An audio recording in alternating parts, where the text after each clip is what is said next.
warahmatullahi wabarakatuh.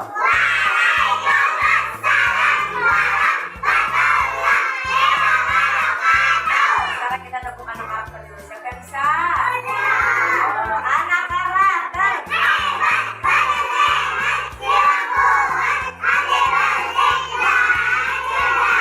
Sekarang hari ini siapa?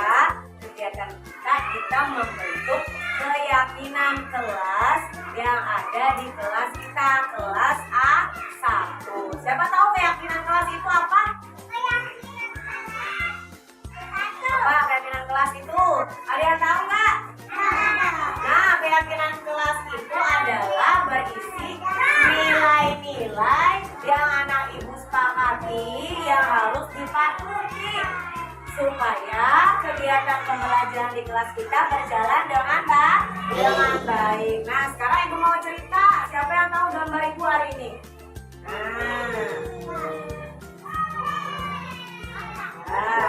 Yang pertama ya. Nih ibu punya gambar. Gambar yang pertama anak ibu siapa yang tahu? Gambar apa ini? Gambar apa? Dodi kenapa? Nah, ayo nilai kebajikan apa? Karakter apa yang ada di gambar ibu? Hah? Oh, ada yang makan sendiri. Terus apa lagi? Apa sayang? Mengikat sepatu sendiri. Ini gambarnya apa? Menyisir rambut sendiri. Kemudian sikat gigi sendiri. Pakai baju sendiri. Nah, berarti si Dodi ini sudah bisa melakukannya sendiri. Siapa tahu karakter apa yang ada di pada Dodi? Karakter mandiri. Siapa yang sudah bisa pasang sepatu sekolah sendiri yang tangan? Nah, berarti anak ibu sudah mandiri ya. Iya, siapa yang pun?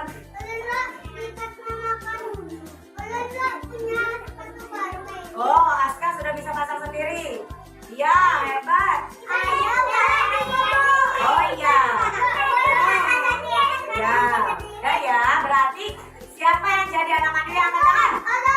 Oh, semuanya berarti sudah jadi anak mandiri. Nah, iya saya. Nah. Oh iya, Aska sudah bisa mengikat tali sepatu sendiri, habis itu masang sepatu sendiri. Nah, ibu, keyakinan kelas kita yang pertama adalah aku anak mandiri. Coba siapa bisa ulang? Aku anak mandiri. Nah, saya lagi. Aku anak mandiri. Siapa yang anak mandiri angkat tangan? Oke, siap. Satu ya kita tempel bahwa aku anak mandiri. Nah, kita tempel ya. Nah, kemudian lagi. Ayo, lagi. Nih. Ya.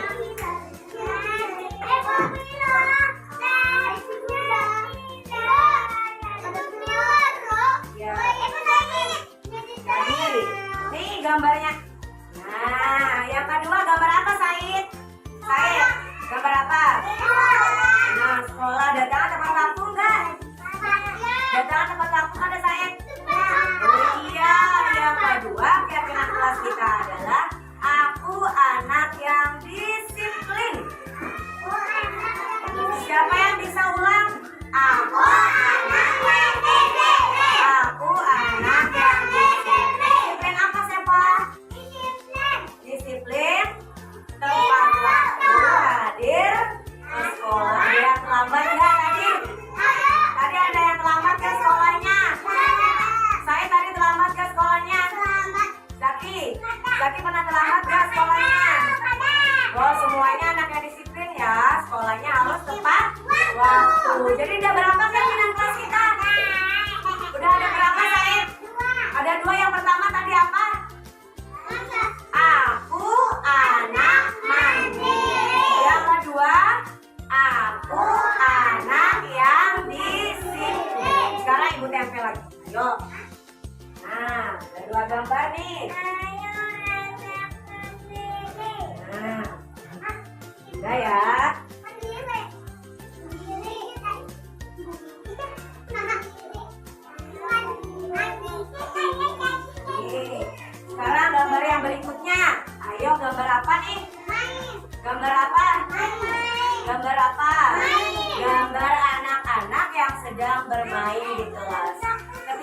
udah bermain di kelas, apa yang dilakukan Talita?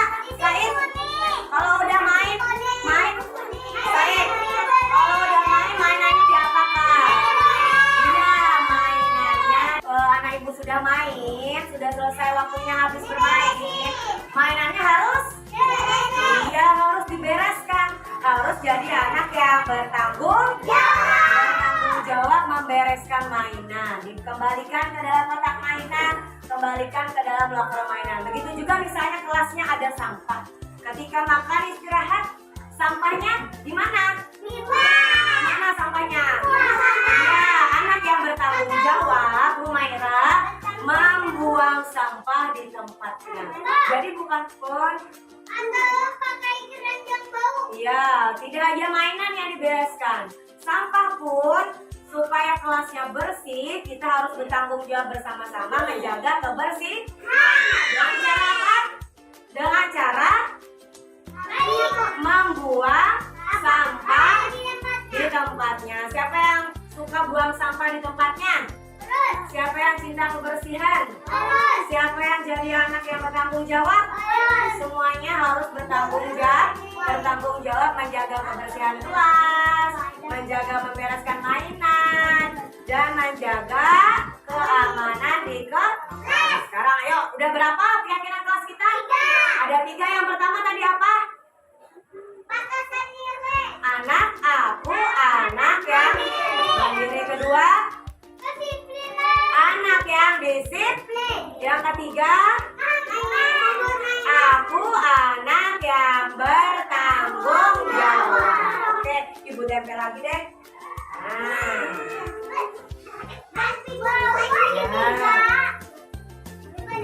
Nah, tempel lagi.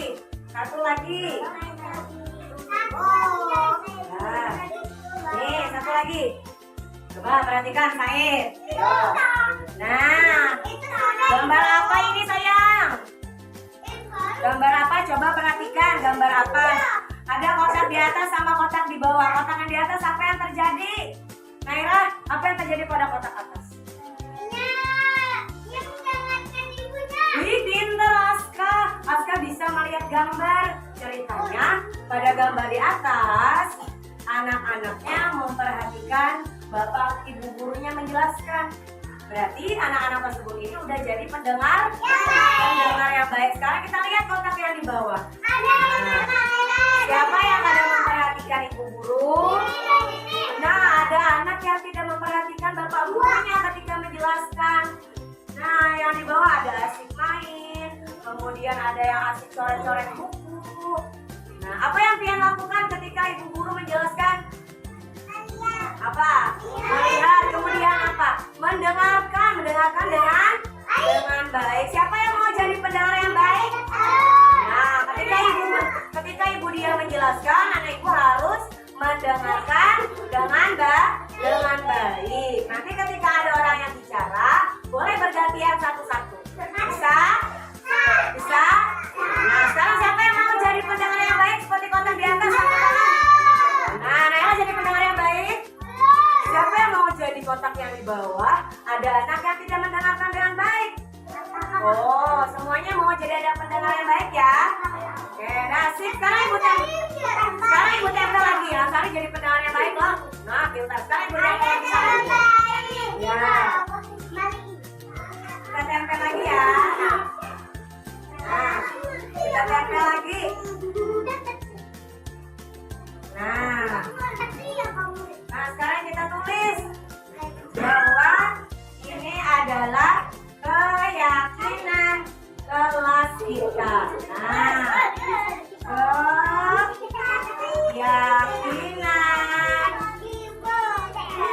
kelas A1. Nah, sekarang ibu ulang ya. Siapa tadi yang masih ingat? Ibu ulang, siapa yang tadi masih ingat keyakinan kelas kita apa? Apa ini? Apa? Iya, aku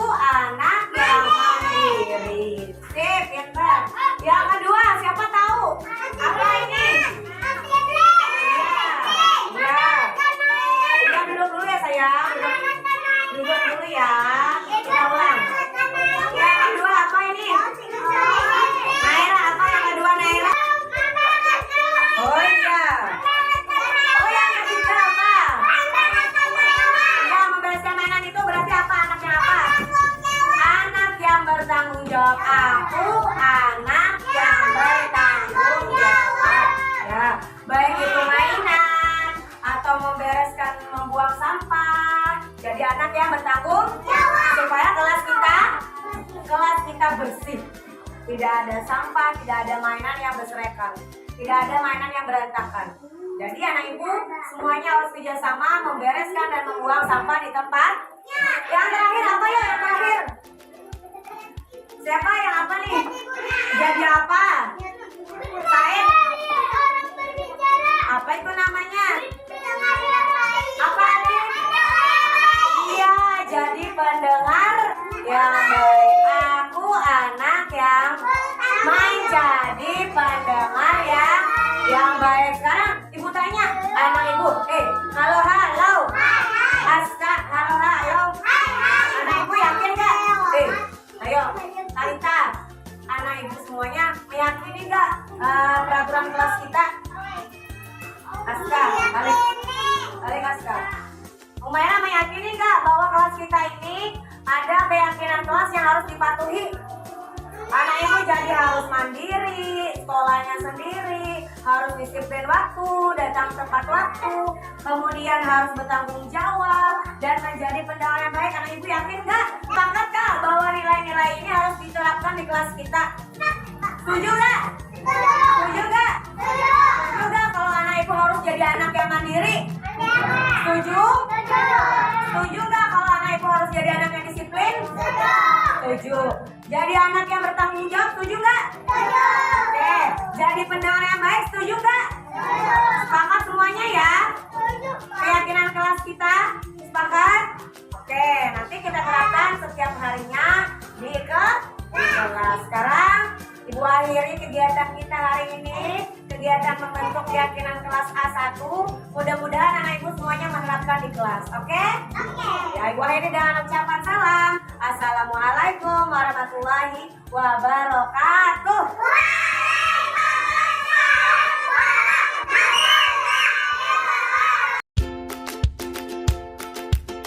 Ibu boleh beri tanda checklist pada kesepakatan yang sudah kita sepakati tadi di keyakinan kelas kita. Ayo silakan ya, bahwa anak ibu sudah setuju tentang keyakinan kelas yang kita buat tadi. Ya.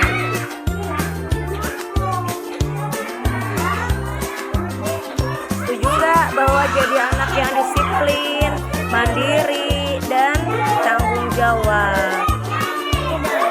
Kita udah selesai? Oke.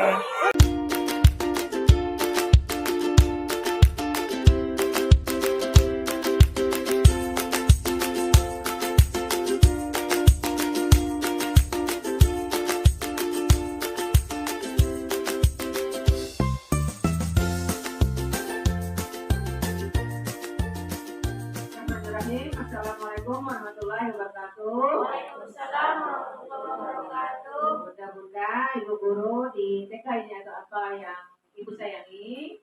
Baiklah, hari ini kita akan bersama-sama menyaksikan dan mendengarkan arahan atau pengibasan modul 1.4 budaya positif di TK ini atau apa yang nanti akan disampaikan oleh Juhdia. Bunda Juhdia, calon guru penggerak angkatan ke-7 Kota Banjarmasin. Nah, mudah-mudahan nanti setelah beliau menyampaikan ini, kita semua bisa menerapkannya, terutama kepada diri kita sendiri, juga kepada anak-anak kita. Baiklah, waktu secepatnya kami serahkan kepada Bunda Juhdia. Kami persilakan. Assalamualaikum warahmatullahi wabarakatuh. Waalaikumsalam warahmatullahi wabarakatuh. Sebelumnya ucapkan terima kasih banyak kepada kepala sekolah kita, Ibu Dr. Anna Jabautiana yang sudah memberikan kesempatan kepada Ulun. Ulun di sini hanya ingin menyampaikan apa yang Ulun dapat, apa yang Ulun pelajari dari program program guru penggerak yang sudah ulun jalani. Jadi ulun di sini sekadar sharing aja, bukan berarti ulun merasa pintar atau merasa lebih hebat dari bagian. Ulun cuma hanya menjalankan tugas bahwa saya harus diminta menyampaikan apa yang ulun dapat dari pembelajaran guru penggerak ini. Salawat serta salam selalu kita aturkan kehadiran tujuan lebih besar Nabi Muhammad SAW. Baik, ulun ucapkan juga terima kasih kepada ibu-ibu semua yang berhadir di sini. Terima kasih ulun sampaikan banyak-banyak. Ibu-ibu semua berkenan berhadir mendengarkan apa yang ulun sampaikan pada hari ini. Baik, langsung saja untuk mempersingkat waktu. Hari ini ulun akan menyampaikan modul 1.41 yang berjudul budaya positif. Sebelumnya akan ulun kenalkan untuk modul 1.1, 1.2, dan 1.3 secara sekilas saja. Jadi untuk 1.1, pembelajaran yang ulun dapat kemarin adalah tentang filosofi pemikiran Ki Hajar Dewantara. Mungkin ibu-ibu semua sudah tahu ya Ki Hajar Dewantara itu siapa? Ya, Bapak pendidikan kita. Bapak tokoh pendidikan pada zaman dahulu, pada zaman kolonial. Nah, sekarang pemerintah lagi menggelakkan bahwa pendidikan sekarang harus dikembalikan ke asal, dikembalikan sesuai dengan pemikiran Ki Hajar Dewantara pada zaman dahulunya. Nah, Ki Hajar Dewantara ini memiliki pemikiran-pemikiran yang bagus yang kita bisa patung contoh dasar-dasar pemikiran beliau. Yang pertama adalah beliau mengatakan bahwa pendidik ini, kita sebagai guru ini diibaratkan sebagai petani. Kenapa jadi petani? Petani itu menanam di sawah misalnya. Jadi kita diberikan bibit yang dianggap itu anak-anak kita. Jadi kita diberikan bibit misalnya menanam padi misalnya. Kita sebagai petani ini bagaimana kita memperlakukan bibit tersebut, padi tersebut supaya padi itu misalnya menghasilkan padi yang bagus kualitasnya atau panen yang berlimpah. Jadi bagaimana kita merawat padi tersebut, misalnya kita beri pupuk, kemudian tanahnya kita suburkan, kita gembur, kemudian kita beri pupuk yang berkualitas, habis itu kita jauhkan dia dari hama-hama atau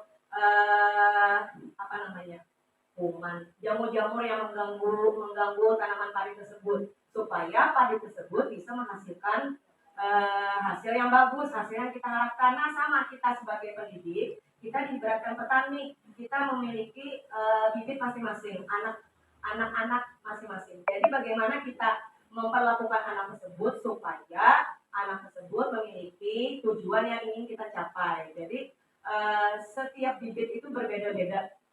Misal bibit padi, bibit jagung itu berbeda, bibit tanaman lain berbeda. Perlakuan kita pun berbeda-beda terhadap bibit tersebut. Misalnya padi perlu banyak air misalnya, sedangkan jagung nggak perlu misalnya banyak air karena masing-masing bibit tanaman itu berbeda-beda. Nah, sama-sama anak-anak kita yang sekarang kita jaga ini, masing-masing anak-anak itu berbeda-beda kata Ki Hajar Dewantara. Nggak mungkin kita samakan, kebutuhannya masing-masing, berasal dari keluarga masing-masing. Tapi bagaimana cara kita merawat dan menjaganya supaya tujuan yang ingin kita capai itu tercapai. Nah, seperti itulah yang dikatakan Ki Hajar Dewantara. Karena setiap tanaman itu berbeda-beda, perlakuan kita pun berbeda-beda. Nggak bisa kita samakan dengan semua jenis tanaman. Jadi diibaratkan kata Ki Hajar Dewantara bahwa kita tuh sebagai petani. Nah, jadi meskipun bibitnya tuh jelek, meskipun bibitnya itu tidak bagus, tapi perlakuan kita terhadap bibit tersebut bagus, maka kita juga bisa menghasilkan hasil yang bagus. Jadi tidak perlu bibit yang bagus untuk menghasilkan yang bagus. Bibit jelek pun bisa misalnya, tapi kita memperlakukannya dengan bagus, misalnya tanahnya kita suburkan, misalnya kita beri pupuk tadi, jadi menghasilkan yang bagus. Nah, itu pemikiran Ki Hajar Dewantara yang pertama. Kita diibaratkan sebagai petani. Yang kedua, tugas kita adalah menuntun, atau bahasa Jawanya ujar Ki Hajar Dewantara itu kita sebagai amau. Sebagai amau, berarti amau itu apa? Oh, pengasuh. Nah, seperti itu kita ditugaskan menuntun sesuai dengan kodrat alam dan kodrat zamannya itu anak. Jadi kita nggak bisa menyamakan dengan zaman yang dahulu, pendidikan kita karena kita diharuskan menyesuaikan dengan kodrat alam dan kodrat zamannya. Kita gini, sekarang zaman kita sudah apa namanya, sudah gaul lah, sudah milenial lah. Kita nggak bisa menyamakan dengan zaman kita yang dahulu. Kita harus menuntut sesuai dengan perkembangan zaman sekarang. Misalnya teknologi sekarang sudah canggih, sudah diperlukan dalam setiap pembelajaran. Kita nggak mesti yang zaman dulu yang calistung atau apa. Nah, tapi yang ini sudah kita jalankan lah. Kita sudah banyak misalnya senang kita pakai video, kita cerita juga pakai video. Nah, ini sudah kita jalankan, alhamdulillah salah satu pemikiran Hajar Dewantara sudah terlaksana di kelas kita. Nah, jadi bagaimana kita menuntun anak-anak tersebut meskipun ada aturan-aturan yang kita memberikan anak itu kebebasan, tapi kebebasan tersebut memang harus ada aturannya. Kita juga harus membimbing apabila anak tersebut misalnya sudah di luar batas, kita tetap harus membimbingnya. Bukan berarti kita jadi fasilitator. Misalkan sekarang berpihak pada anak nih, ini lagi dicanang-canangkan bahwa pembelajaran itu harus berpihak pada murid. Jadi apa yang murid handaki, misalnya sudah mau ini, ya sudah kita menyalurkan, kita sebagai fasilitator. Ini lagi canang-canangnya berpihak pada murid, salah satu pemikiran Hajar Dewantara. Nah, sekarang pada hari ini itu sekilas tadi pula 1.1 tentang pemikiran Hajar Dewantara. Nah, sekarang hari ini sedikit mengimbaskan modul 1.4 budaya positif. Sebelumnya, Ibu tahu nggak budaya positif itu apa dulu? Ada yang tahu lah Ibu? Budaya itu tradisi. Tradisi boleh. Nah, budaya positif itu adalah suatu pembiasaan yang bernilai positif yang di dalamnya mengandung sejumlah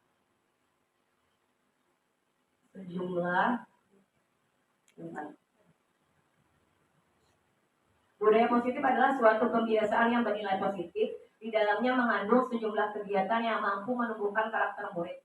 Budaya positif perlu dibangun dalam suatu kelas. Nah, budaya positif ini mungkin Ibu tahu. Jadi kita diminta melakukan kebiasaan-kebiasaan, mungkin sudah kita jalani kan sebenarnya lah.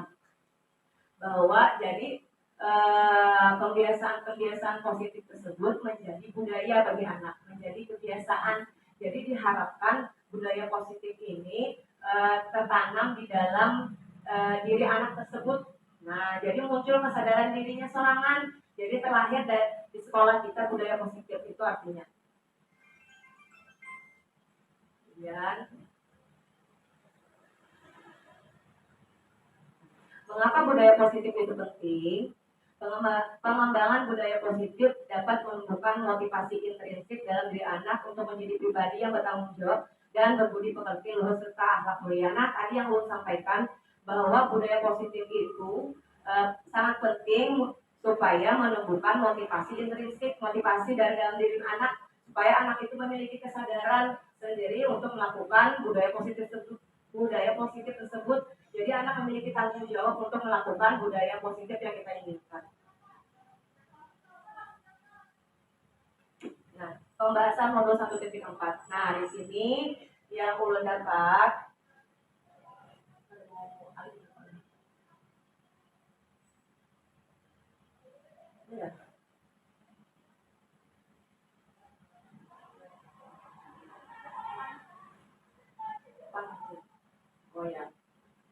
pembahasan modul 1.4. Yang pertama disiplin positif, nilai kebajikan, keyakinan kelas, kebutuhan dasar manusia dan dunia berkualitas, posisi 5 kontrol dan restitusi segitiga restitusi. Sekarang saya mau tanya dari yang kelima ini yang mana yang pernah dengar atau yang masih asing yang dengar? Posisi kontrol. Yang nggak pernah pian dalam sama sekali, yang mana? Posisi kontrol dan restitusi. Oke. Nah, pula. Jadi tadi disiplin positif adalah merupakan pendekatan mendidik anak untuk melakukan kontrol diri dan pembentukan kepercayaan diri. Disiplin berbeda sama sekali dengan hukuman. Meskipun disiplin sering diterapkan dengan menggunakan teknik hukuman. Jadi kita disiplinnya ini identik. Sebenarnya ini lebih tepatnya ke anak SD, SMP, SMA karena kita di TK ini kebanyakan mengenalkan. Jadi disiplin ini biasanya Kalau orang-orang tuh memaknainya tuh ada hukuman apabila kita melanggar disiplin, itulah. Nah, jadi disiplin itu macam-macam, bukan sekedar hanya disiplin misalnya datang tepat waktu, misalnya membuang sampah sembarangan, itu sudah ada disiplin, atau membiarkan mainan berserakan berantakan, itu sudah ada disiplin. Jadi disiplin itu banyak artiannya, bukan sekedar datang tepat waktu atau lain-lain. Pokoknya setiap kegiatan pembelajaran kita harapkan anak itu disiplin, baik disiplin mengerjakan tugas, disiplin bermain, bagaimana anak tersebut lawan teman di mana disiplinnya. Jadi disiplin itu banyak artiannya, bukan sekedar hanya waktu. Jadi tapi sekarang disiplin itu diartikan sebagai hukuman apabila anak itu melanggar disiplin, melanggar aturan dapat hukuman. Nah, makanya di sini dijelaskan bagaimana kita mendisiplinkan positif supaya budaya positif kita lagi terjalan di sekolah kita. Tujuan dari disiplin positif adalah menanamkan motivasi pada murid-murid kita, yaitu untuk menjadi orang yang mereka inginkan, menjadi orang yang kita inginkan dan menghargai diri sendiri dengan nilai-nilai yang mereka percaya. Nah, nilai-nilai kebajikan. Nilai-nilai kebajikan itu adalah nilai yang kita sepakati bersama, lepas dari suku, bangsa, agama, bahasa maupun latar belakangnya. Nilai-nilai ini merupakan payung besar dari sikap dan perilaku kita, atau nilai-nilai ini merupakan kondisi kita berperilaku. Nilai-nilai kebajikan adalah sifat-sifat positif manusia yang merupakan tujuan mulia yang ingin dicapai setiap individu. Kita tahulah nilai-nilai kebajikan itu contohnya seperti apa. Banyak Bu nilai-nilai kebajikan tuh, misalnya tanggung jawab, kesetiaan, kasih sayang, menghormati orang lain yang terdapat pada profil pelajar Pancasila. Habis itu pilar karakter banyak. Nanti ada macam-macam institusi yang menjelaskan tentang nilai-nilai tersebut. Pokoknya nilai-nilai ini yang ingin sekali kita harapkan dan ingin kita ajarkan pada murid-murid kita. Nah, teori motivasi perilaku manusia. Jadi setiap manusia itu berperilaku pasti ada tujuan. Nah, ada motivasi yang mendasari mereka melakukan perilaku tersebut. Satu, untuk menghindari ketidaknyamanan atau hukuman apa yang akan terjadi apabila saya tidak melakukannya. Itu motivasi eksternal. Kita menyediakan hukuman ini A, B, C. Lalu ini berperilaku kayak apa? Supaya misalnya tidak mendapatkan hukuman itu karena untuk menghindari ketidaknyamanannya atau hukuman yang diberlakukan. Itu motivasi eksternal. Kita eksternal itu kan dari luar, maksudnya kita yang mengadakan hukuman supaya anak itu termotivasi tidak melanggar aturan. Yang kedua, untuk mendapatkan imbalan dari orang lain atau institusi, atau bisa juga mendapatkan penghargaan. Anak tersebut hendak mendapatkan penghargaan, makanya ini berperilaku kayak itu. Nah, atau juga saya diimbangi, kamu bila ini dapat ini ya, jadi bolehnya kayak itu. Dia mengharapkan imbalan tadi. Nah, atau juga tadi ketidaknyamanan, kan bila kayak inilah dapat hukuman ini. Lalu ini ada kayak itu. Nah, itu motivasi eksternal. Motivasi perilaku manusia untuk melakukan kegiatan itu. Nah, karena ada motivasi eksternal. Nah, yang ketiga, untuk menghargai diri sendiri akan menjadi orang yang seperti apa bila saya melakukannya. Nah, ini yang ingin kita harapkan, motivasi internal. Tujuan disiplin positif itu hendak kita supaya anak-anak itu tidak berdasarkan ketidaknyamanan atau memberi penghargaan, tapi yang kita harapkan ini itu berasal dari dirinya seorang, dari kesadaran ininya tuh memiliki kesadaran sorangan dan anak itu misalnya nih melakukan sepatu sorangan. Dia sadar sorangan bahwa ia mandiri. Nah, tanpa disuruh, kasih misalnya cepat ya, buka sendiri misalnya, berarti ibu kasih ini. Nah, harapan kita setiap ingin melakukan kebaikan, nilai-nilai kebajikan yang kita harapkan tadi atas kesadaran dirinya masing-masing, atas kesadaran diri sendiri, yaitu motivasi internalnya. Nah, bulat. Habis itu nilai-nilai kebajikan dari 6 institusi dan organisasi. Nah, ini 6 institusi atau organisasi yang sudah diakui oleh pemerintah Kemendikbud bahwa tentang karakter-karakter yang diharapkan, dan alhamdulillah 9 pilar karakter dari IHEC itu termasuk juga sekalinya Bu Ai. Nah, yang pertama yang sudah terkenal nih profil pelajar Pancasila. Ini sudah dicanangkan benar bahwa anak-anak kita mudah-mudahan sesuai dengan profil pelajar Pancasila yang 6 dimensi itu nabu yang sudah kita pelajari semalam. Beriman, bertakwa kepada Tuhan Yang Maha Esa, berakhlak mulia, menjadi satu bulan mandiri, benar kritis, berkebinekaan global, bergotong royong dan kreatif. Itu dari profil pelajar Pancasila. Nah, nilai kebajikan dari institusi lain itu banyak, Bu. Pengetahuan, kreativitas, kerjasama, percaya diri, komitmen. Nah, dari IHF pun ada juga yang kita sudah belajarin, yang kita sudah pelajari. Nah, ada lagi petunjuk sumber hidup dan keterampilan hidup atau lifelong, Bu, ada juga. Sama aja juga, Bu, karakternya itu juga. Namanya aja beda. Ada lagi The Seven Essential Purpose. Nah, The Purpose Project sama. Yang penting itu adalah nilai-nilai kebajikan, seluruh nilai-nilai kebajikan yang ingin kita hendaki. Mudah-mudahan anak kita memiliki nilai-nilai kebajikan tersebut berdasarkan motivasi intrinsik tadi. Nah, Bu, selanjutnya adalah keyakinan kelas. Nah, ini ulun ilmu hanyar, Bu. Kita tahu peraturan kelas, Bu. Nah, kita yang kemarin dapatkan peraturan kelas. Sekarang, Bu, ada lagi yang judulnya pulang keyakinan kelas. Kenapa? Jadi peraturan kelas karena ujian modul 1.4 peraturan kelas itu hanya dibentuk oleh satu pihak, yaitu guru aja. Guru yang hendak anak ini tindakan satu, misalnya kayak kita misalnya membuang sampah pada tempatnya satu, misalnya datang tepat waktu satu, itu berdasarkan guru yang olah. Kita yang membuat peraturan kelas. Nah, sekarang di modul 1.4 ini dapat adalah keyakinan kelas. Keyakinan kelas itu apa, Bu? Untuk menanamkan nilai budaya positif, maka perlu diciptakan dan disepakati keyakinan-keyakinan yang akan kita capai untuk mendukung keberhasilan pembelajaran yang berkualitas. Dan hal ini juga akan menanamkan nilai dan tujuan positif ke dalam bawah sadar anak didik untuk meyakini bahwa itu adalah tujuan yang yakin tercapai. Jadi keyakinan kelas itu, Bu, sama aja kayak peraturan kelas. Tapi kita sepakati lawan anak. Jadi kita diskusi lawan anak, ayo anak-anak misalnya. Seharusnya ini memang di awal, Bang. Kayak peraturan kelas di awal, Bang, sebenarnya lah. Kita di awal kegiatan, di awal semester kita diskusi lawan anak, keyakinan kelas anak-anak. Ayo misalnya anak-anak, kita di kelas ini gimana ya misalnya. Kita diskusikan, kita ceritakan gambar-gambar sederhana, misalnya satu, bertanggung jawab. Bedanya dengan peraturan kelas adalah kalau peraturan kelas itu hanya satu tindakan, misalnya buang sampah pada tempatnya satu.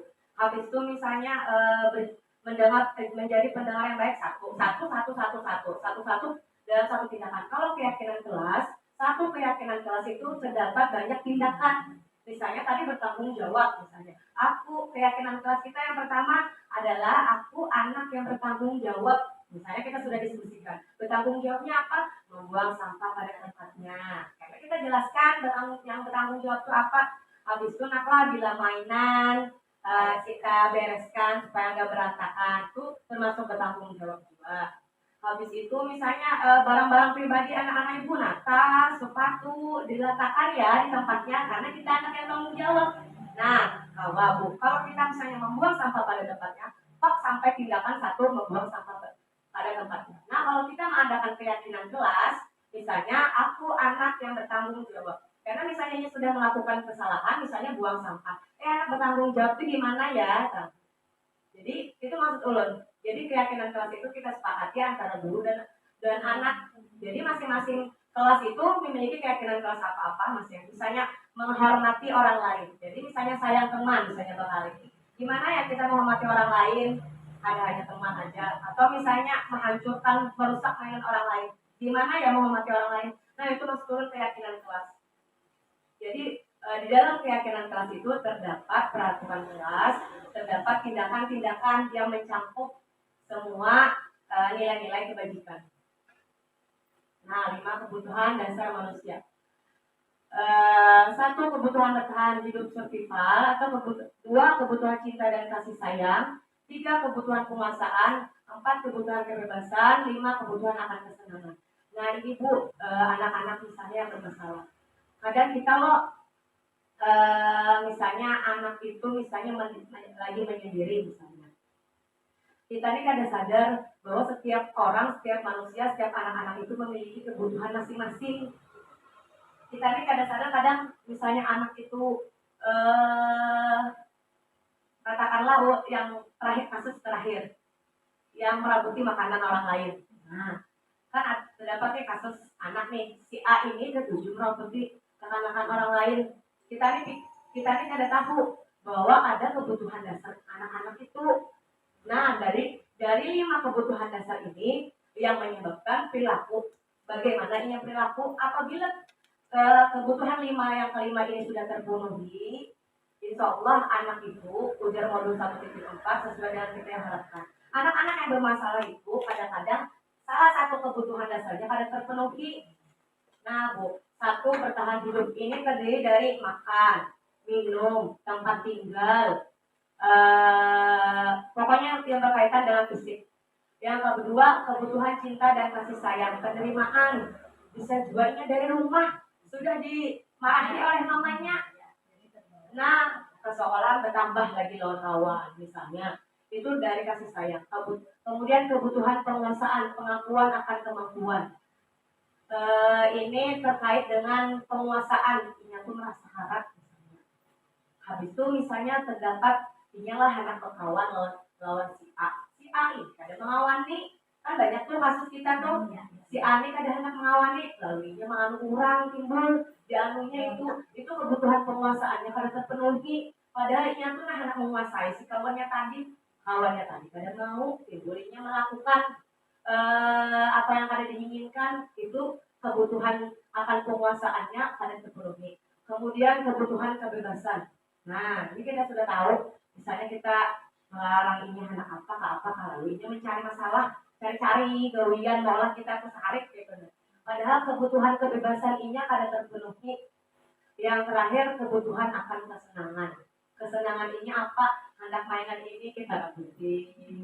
Ini sebenarnya pula pada mungkin pikir teoritis benar Bu prakteknya cuma di benar. Sama ulun itu juga kadang bertanduk juga kita sama-sama itu nah. Lah kadang kita tuh kada sadar kebutuhan anak ini apa, padahal ada kayak kita Bu. Misalnya nah kebutuhan cinta dan kasih sayang kita nih nah ada terpenuhi apa yang kita rasakan. Nah, galau ibu ha, ada kabar gimana? Dan si A nggak tahu kabar, kita nih memikirkan kebutuhan kita kasih sayang kayak apa? Nah, kayak perasaan kita gelisah, galau, kecewa.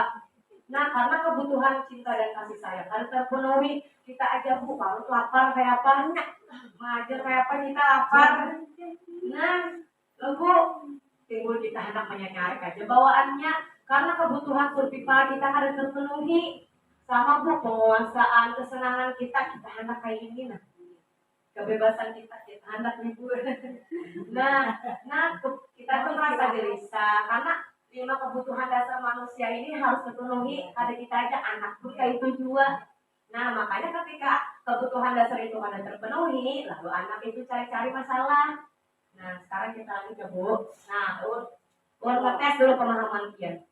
Bimo seorang anak TKB selalu berlari keluar kelas menuju jalan raya di depan sekolahnya yang ramai dengan kendaraan. Tingkahnya membuat guru Bu Ani bingung dan seringkali lari mengajarnya. Ada beberapa kemungkinan jawaban yang diberikan Bimo. Identifikasi kebutuhan yang dipenuhi oleh Bimo jika disebut Bimo seperti ini. Nah, ulang ngetes pemahaman Kian. Si Bimo tadi menuju jalan raya. Nah, lari-lari, ada kendaraan lewat, ibu gurunya ini sudah menangkapi. Nah, menangkapi. Padahal Bimo tuh hendak apa? Nah, podcast Pian. Misalnya jawaban respon Bimo kayak ini kayak apa? Aku senang main kejar-kejaran dengan ibu guru, seru. Nah, itu kebutuhan apa yang kebutuhan apa di Dino anak dipenuhinya? Survival yang tadi. Kebutuhan cinta kah, penguasaan kah, kebebasan kah, kesenangan. Apabila Bimo tadi menjawab kayak ini, aku senang main kejar-kejaran ibu guru, seru jadinya ibu guru ngajar aku. Nah, kebutuhan mana menurut Bu Hantian yang hendak dipenuhi? Yang mana? Yang mana? Kemana menurut Tian? Kesenangan masuk. Yalah. Nah, kemana? Apa yang mana? Kesenangan ya? Nah, dia senang. senangnya disayangi, manggilnya jurang tuh, manggil kita sayangnya dipanggil. Karena ada kebutuhan kesenangan ini, anak dipenuhinya. Nah, habis itu bang, bila respon Bimo kayak ini, ibu kejar aku, karena ibu sayang aku, jadinya. Ayo kebutuhan yang mana bu? Iya, kebutuhan kasih sayang. Ketujuhnya supaya ini disayangi, jadi ibu kejar aku, karena ibu sayang aku loh, jadinya. Habis itu bila respon Bimo kayak ini bang, aku hebat kan, bisa bikin ibu guru kejar-kejar aku. Kebutuhan apa bu yang anak dipenuhi? Iya, penguasaan, pengakuan. Dia merasa hebat. Hebat lo aku nih, dikejar ibu. Nah, aku nih ibu maunya. Hebat lo aku nih, ya. Nah, itu kebutuhan penguasaan. Nah, itu bang, aku bosan belajar mengenai tarif dalam kelas, makanya aku lari di luar. Kebutuhan apa bu? Nah, latihanlah karena setiap anak itu jar memiliki kebutuhan dasar. Makanya kadang kebutuhan dasarnya tuh pada terpenuhi, lalu ini cari-cari masalah. Sama tadi bu, misalnya ambil makanan harus. Nah, ulun hanya sadar yang kemarin bu, yang kemarin masalah yang itu. Nah, mungkin dulu kebutuhan perutnya kan terpenuhi. Nah, lapar dulu masih. Atau misalnya yang ketujuh, apa? Merah putih aku murah. Nah, banyak loh kita ada status. Mungkin kebutuhan ini anak menguasai itu kan terpenuhi. Habis itu ada juga yang menyendiri, kebutuhan cinta kasih sayang pada terpenuhi. Misalnya jangannya anak menampilkan bu, ya aku disifat pensil hanya menampilkan kita nih heran-heran timbul apa kayaknya kita lalu aja cari masalah. Padahal ini anak mendapat pengakuan dari kita, bagusnya hanya kayak itu bu. Jadi kenapa jadi anak-anak tuh cari-cari masalah? Karena salah satu kebutuhannya itu baik ada yang terpenuhi, baik itu dari rumah atau dari sekolah. Makanya jadi kita ada usaha menjadinya tuh macam-macam. Kita mikir bisa ada nih, apakah ini berarti ulun harus sadar buat bisa kayak itulah kayak itu. Kadang ulun nih menyalahkan anak-anak rumah, kita pulang apa pulang said ulun kadang ulun belajar dari sendiri kayak itu. Ulun lihat banyak kekurangan. Tapi semua itu butuh proses bulan. Kadang apa lagi sih salah kita butuh proses. Makanya ulun dalam mempelajarinya mudah-mudahan kayak itu tersadar. Iya kayak ini seharusnya. Tapi semua itu butuh proses. Sekarang lanjut pulang. Ini ulun tes pulang. Dinda, seorang anak kelas 3 SD, begitu tiba di rumah pulang dari sekolah, menangis dan mengadu pada ibunya bahwa dia benci pada Ibu Rani, gurunya. Menurut Anda, kebutuhan apa yang berusaha dipenuhi oleh Dinda jika jawabannya seperti ini? Apabila Dinda menjawab perpisahan ini, Ibu guru bilang, aku tidak boleh bersenandung waktu mengerjakan tugas. Katanya kalau harus tenang, tidak ada suara. Kan nggak ada serut jadinya. Kebutuhan apa bu? Menurut dia? Apa bu?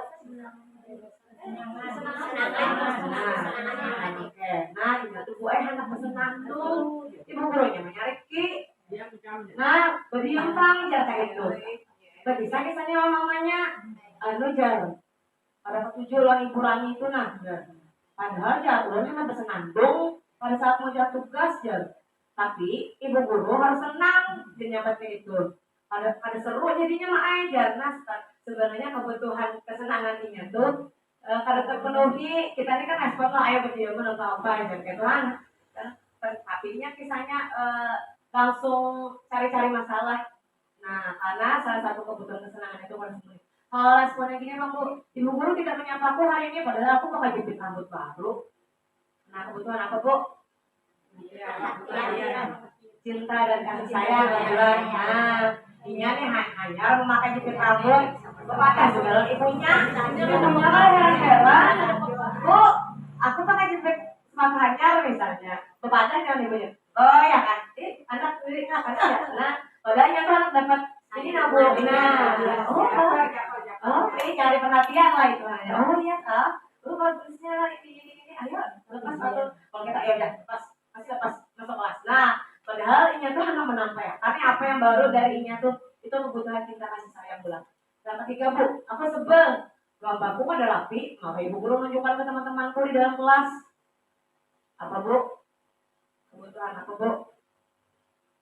Bu, kira-kira apa bu? penguasaan lah Bu, pengakuan dan kemampuan. Nah, ini nah timbulnya supan, ini dulu tuh makan, ini padahal itu menurutnya yang terbaik, nah timbulnya cari-cari masalah juga. Yang ketiga Bu, aku bosan, kok sebagai cuma itu aja dari ibu guru aja, kebutuhan apa Bu? Kebebasan. Nah Bu, jadinya Bu kadang menangis lagi apabila semua kebutuhan tadi terpenuhi. Nah banyak belajar Bu Ungin banyak belajar karena tapi semua itu butuh proses bulan Ungin tersadar mudah-mudahan bisa mengerti kayak nah kadang-kadang kita lepas kontrol. Nah kadang manusia biasa pemula kita. Nah kadang kita lepas kontrol kadang mengerti akan kebutuhan anak. Kadang kita akan bayangkan kita aja nah kalau kebutuhan kita sendiri pun apabila kadang terpenuhi ya perasaan kita. Nah kayak itu juga kan anak sama kebutuhan manusia itu baik anak-anak kalau kita semua sama kebutuhannya. Kemudian internet tadi juga. Nah 5 posisi kontrol. Jadi di sini ada 5 posisi kontrol. Bagaimana kita mengontrol tadi Bu tentang masalah-masalah yang sebelumnya tadi diolah anak tersebut karena kebutuhan dasarnya. Jadi ini saling berkaitan pula, saling menyambung. Mulai dari anak itu mencari masalah, kenapa jadi nyatu ada masalah karena tadi kebutuhan dasarnya akan terpenuhi. Kemudian bagaimana sikap kita ketika ingin mencari masalah. Ini yang dinamakan 5 posisi kontrol. Jangan sampai salah sebut pula 5 posisi kontrol. Penghukum, pembuat merasa bersalah, teman, pemantau, manajer. Nah, sekarang, Bu, jelaskan dulu sedikit dulu penghukum. Nah, penghukum ini jelas sudah dari kata itu penghukum, yaitu pembuat hukuman. Ini biasanya dilakukan di SD, SMA, atau SMA. Alhamdulillah kita nggak ada bulan yang jadi penghukum. Nah, posisi kontrol yang pertama penghukum ini sudah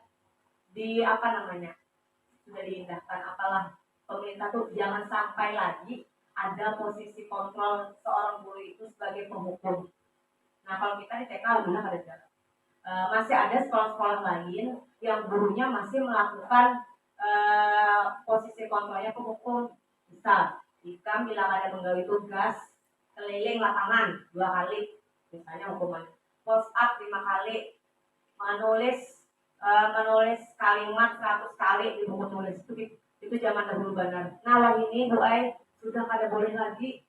Jangan sampai ada lagi posisi kontrol seorang guru itu sebagai penghukum. Ada boleh lagi. Kalau di TK alhamdulillah aman. Kita ada pernah 20 anak yang berlebihan. Jadi penghukum ini lebih identik ke fisik. Nah mulainya ini ke fisik lah lebih tepatnya. Kemudian pembuat merasa bersalah. Nah ini lebih ke menjadikan anak bersalah. Contoh nih, misalnya anak itu kadang mengerjakan tugas, misalnya, lah jadi lo seorang gurunya, Rani, kamu tuh sudah mengecewakan ibu, padahal kamu tuh sudah ibu sayangi ini, gara-gara kamu jadi bola, ibu dimarahin kepala sekolah. Nah, ayo nah kerjakan tugasnya, jangan sampai ibu kepala sekolah karena turun ya gara-gara melihat kamu kadang mengerjakan tugas dikira ibu kepala sekolah karena ibu pada ditagur misalnya abut nih, kasih kerjakan tugas, jangan sampai misalnya gara-gara kepala sekolah tadi mendengar suara kamu ya ibu nanti saiki. Nah itu posisi seorang guru menjadi orang itu membuat merasa bersalah. Jadi mengibaratkan anak itu jadi orang bersalah. Nah, itu maksudnya kata-kata yang ini jadi posisi kontrolnya apa yang diucapkan guru, apa yang dilakukan guru ketika anak itu melakukan permasalahan. Habis itu teman. Nah, posisi kontrol yang ketiga teman. Menganggap anak itu sebagai kawan. Jadi apa-apa misalnya melakukan kesalahan, ya sudah maafkan lah. Lain kali jangan lagi lah, atau ya sudah itu aja deh yang beresakan. Mereka itu lapar ya akhirnya itu sudah yang beresakan. Kayak guru tuh mengibaratkan anak tuh kayak kawan gitu. Nah jadi anak tuh lawan kita tuh kada bertanggung jawab. Jadi misalnya lah contoh membuat alasan-alasan untuk muridnya, lakukan untuk bapak ibu, lakukanlah pesan ibu nah bolehlah.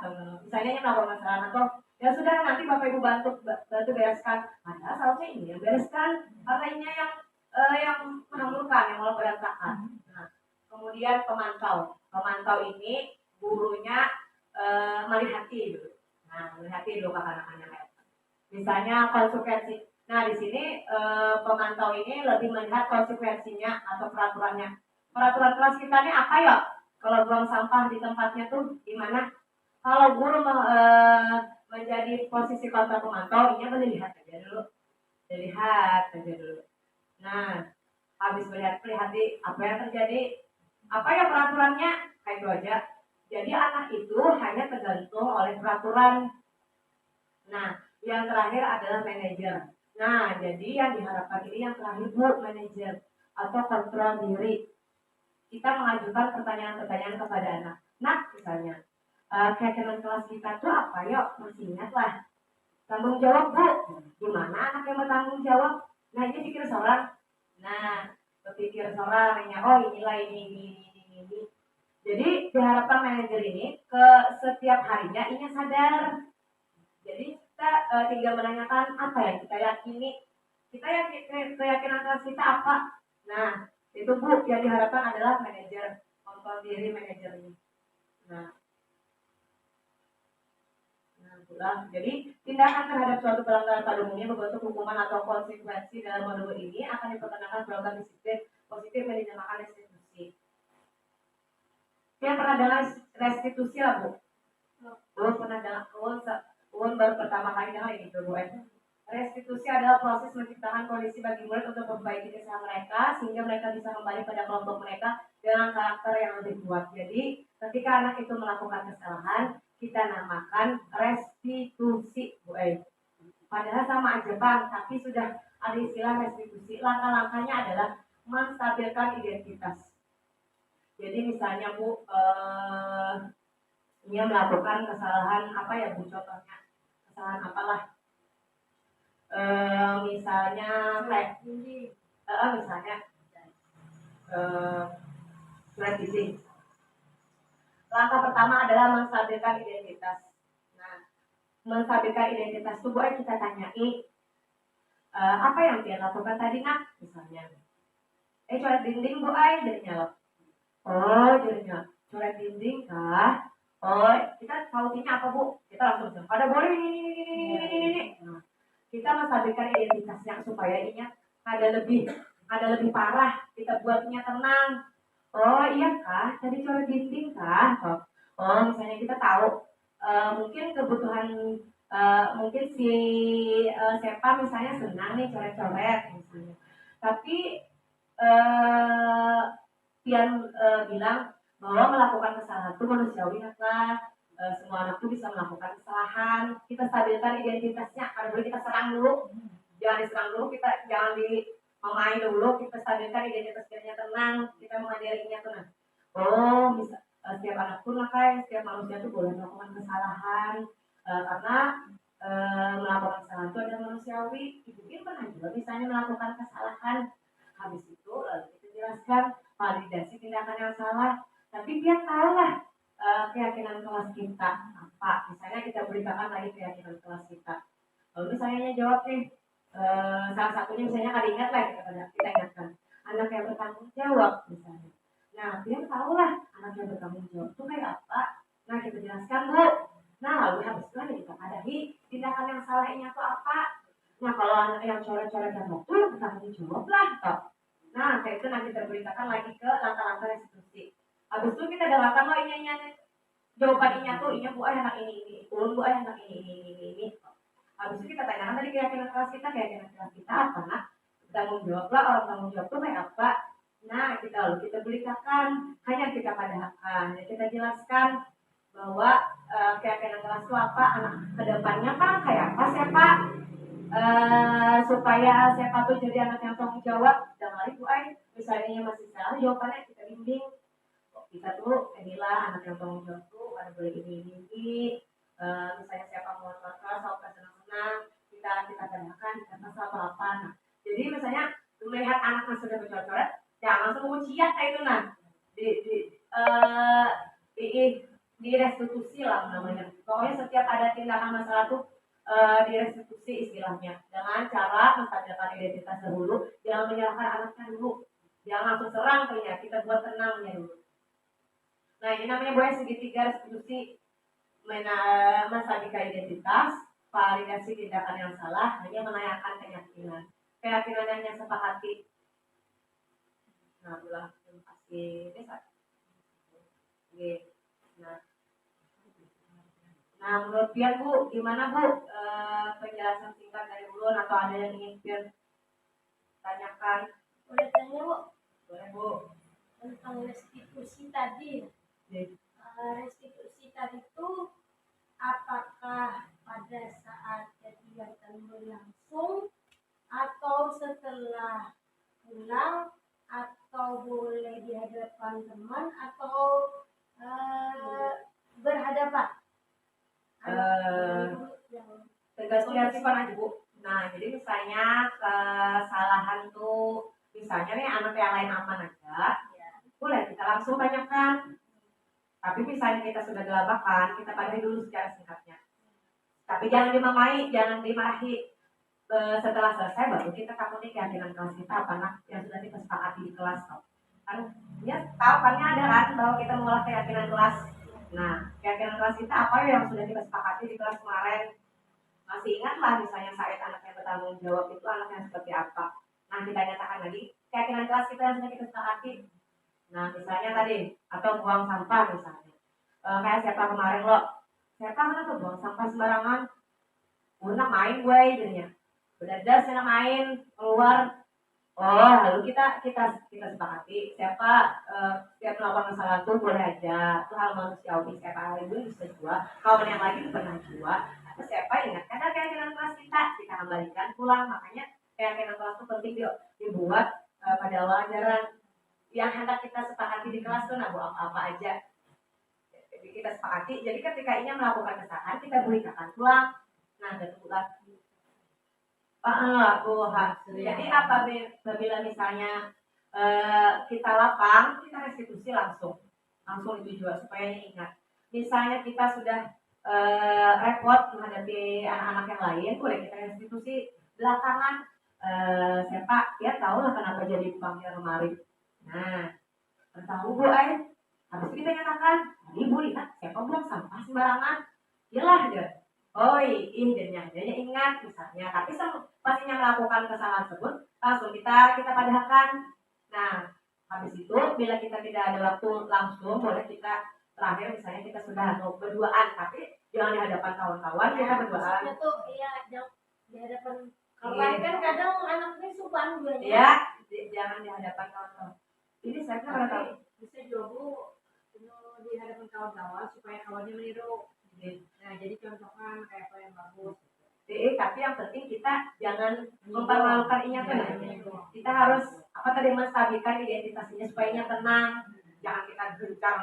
Ini nah siapa tadi nak buang sampah sembarangan, ayo anak jangan diturun lah, jangan. Kita stabilkan identitasnya. Jangan kita stabilkan identitasnya supaya ia tenang. Jangan tambahinya mencari masalah yang lain gitu nah. Habis itu hanya kita validasi. Nah, ada lagi ibu-ibu. Ini saya ada tampil. Ini dari dosen Ulun, dari fasilitator Ulun, slide yang lain. Tapi misalnya catat bulan, Ulun tes bulan pian. Termasuk hukuman atau konsekuensi ini. Mencatat 100 kali di dalam buku kalimat, saya tidak akan terlambat lagi karena terlambat sekolah. Menurut dia itu hukuman atau konsekuensi? Ya betul. Karena konsekuensi ini penting juga ya tadi terdapat keyakinan kelas tadi. Kita harus mengkonsultasikan setiap hari supaya aku ingat ini konsekuensinya apa ya misalnya. Nah, keyakinan kelas kita itu harus kita sering ulang. Habis itu lari mengelilingi lapangan basket 2 kali karena terlambat hadir di sekolah itu hukuman atau konsekuensi Bu? Murid diminta push up 15 kali karena tidak menggunakan masker ke sekolah.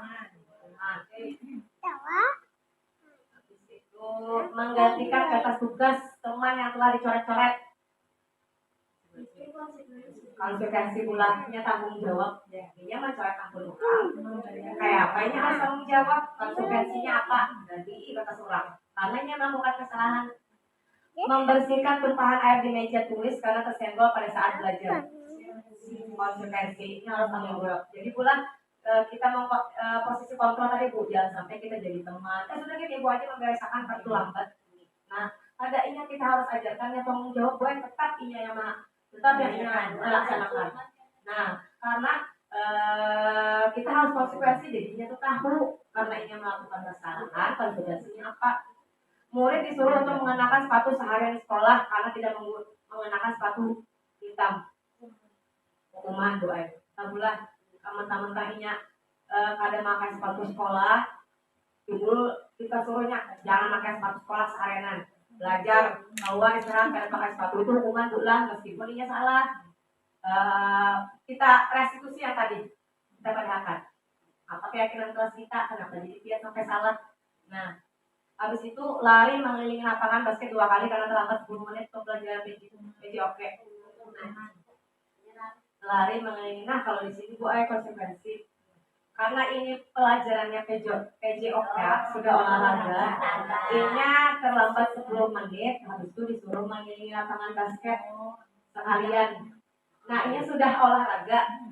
Jadi sudah pelajaran PJOK terlambat 10 menit. Nah, jadi untuk menggantikan 10 menit itu konsekuensinya disuruh lari. Mungkin kalau tak lain lagi kalau bacaan. Jadi perbedaan hukuman dan konsekuensi adalah hukuman itu sesuatu yang menyakitkan harus terjadi, itu hukuman. Kalau konsekuensi sesuatu itu harus terjadi. Nah, kalau hukuman itu lebih tepatnya gurunya tindakannya tuh dari gurunya, refleks dari gurunya. Ini loh misalnya terlambat lari, gurunya ini refleks aja karena ada timbul langsung sambat aja kayak gitu. Tapi kalau sudah ada konsekuensi, sudah dia tahu bahwa yang kita sudah kita pandai kalau inilah dapatnya ini, kalau ini sanksinya ini sudah tahu. Nah, kalau hukuman itu membuat anak sakit untuk jangka waktu yang lama. Kalau konsekuensi membuat anak merasa tidak nyaman dalam jangka waktu yang pendek. Kalau hukuman anak membenci kedisiplinan, anak itu timbul jadi benci lawan disiplin karenanya itu dihukum terus. Nah, timbulnya jadi malah tambah benci lawan disiplin. Kalau konsekuensi anak itu menghargai disiplin. Karena kita sudah melakukan konsekuensinya, kalau inilah berarti dia dapat ini kok. Nah, karena ini jadinya menghargai. Habis itu kalau hukuman mendorong anak menyakiti diri sendiri, kalau konsekuensi mendorong anak agar mudah menyesuaikan diri. Kemudian kalau hukuman anak belajar untuk menyembunyikan kesalahan, ya tahu dalam hukuman, pastinya sembunyi-sembunyi. Misalnya ini menyontek nih, tahu nih pacangan ketahuan gurunya dianu gurunya, ilmunya sembunyi-sembunyi. Kalau konsekuensi anak belajar untuk mematuhi peraturan. Habis itu kalau hukuman anak menjadi marah, rasa bersalah, dipermalukan, merasa tak dihargai. Kalau konsekuensi anak dibuat tidak nyaman, tapi itu hanya bersifat sementara. Karena meskipunnya sudah sekali melakukan salah, dapat konsekuensinya. Tapi akan terbiasa nih, kalau dia bilang dapat pulang nah. Jadi cuma menyesuaikan dirinya supaya kayak apa kayak itu. Nah, kalau hukuman itu lebih ke refleks gurunya kesambat aja. Misalnya terlambat itu. Langsung lagi lapangan. Padahal kada dapat kesepakatan nih dengan gurunya bahwa misalnya lah ada yang terlambat lah kita langsung kali. Nah, kalau kita sudah sepakati, konsekuensi kan sepakati loh anak. Ini tahu yang hukumannya lebih tepat ke refleks gurunya menghukum langsung secara langsung gitu. Nah, ada Bu, Ibu lagi? Kalau pada saya mungkin cukup pulang dari ulun. Mudah-mudahan kita sama-sama belajar. Un banyak belajar Bu, Un banyak juga kekurangan. Kadang Un di kelas dia emosi meningkat juga ketika kebutuhan Un sorangan tidak terpenuhi.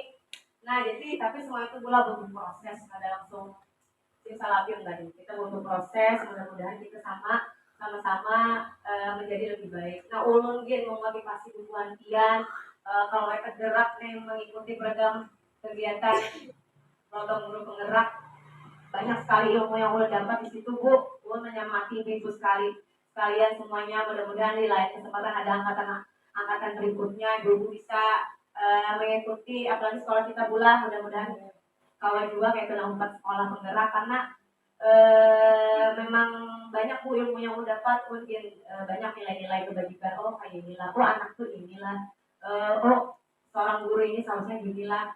Banyak benar ulun dapat, kadang banyak banget kesalahan ulun, kekurangan ulun kayak gitu. Nah, tapi semuanya itu butuh proses. Gue kadang kalau tadi mudah-mudahan apa yang ulun sampaikan mencerahkan tubuhan pian juga. Nah kayak itu, nah bahwa kita harus berpihak pada murid. Ini lagi dicanangkan benar oleh pemerintah bahwa pembelajaran sekarang adalah berpihak pada murid. Nah mungkin dari ulun cukup sekian. Mohon maaf apabila ulun banyak bicara, ada terdapat kesalahan apa yang ulun sampaikan. Salah hilap dimaafkan. Ulun akhiri. Wassalamualaikum warahmatullahi wabarakatuh. Waalaikumsalam warahmatullahi wabarakatuh. Warahmatullahi wabarakatuh. Saya Nobinayati SPD. Berterima kasih kepada Ibu Judiah yang telah memberikan materi tentang budaya positif. Mudah-mudahan saya bisa menerapkannya di kelas nanti. Terima kasih. Assalamualaikum warahmatullahi wabarakatuh.